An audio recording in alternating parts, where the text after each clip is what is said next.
Mga kapuso, nandito tayo ngayong araw sa EDSA Shrine kung saan nakikita natin na nagkakaroon ng programa ang iba't ibang grupo sa pangunguna ng KKK.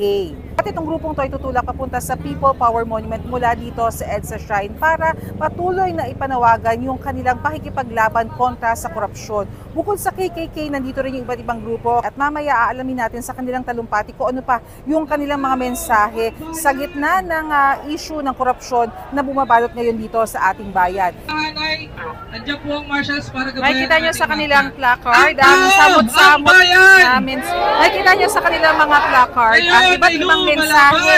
Kagaya na nito, tama na, talo na kayo. Pinananawagan din ng mass arrest ngayon. At pinauuwi na si Congressman Saldico.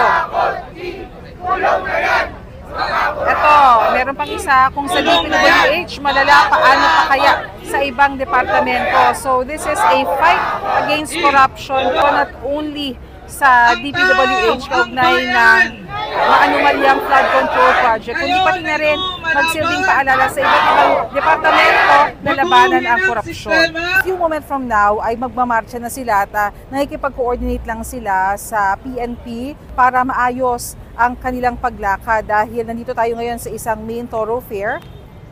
Yan. Kaya kailangan ng koordinasyon para maayos yung kanilang pagmarcha.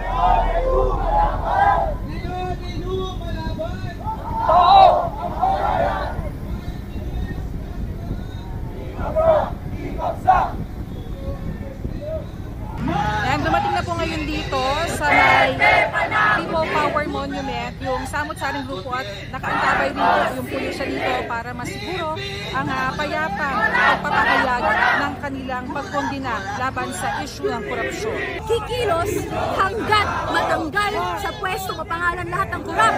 Matanggal sila, mabago tong sistema na nagiging madali para sa kanila na kumuha ng pera.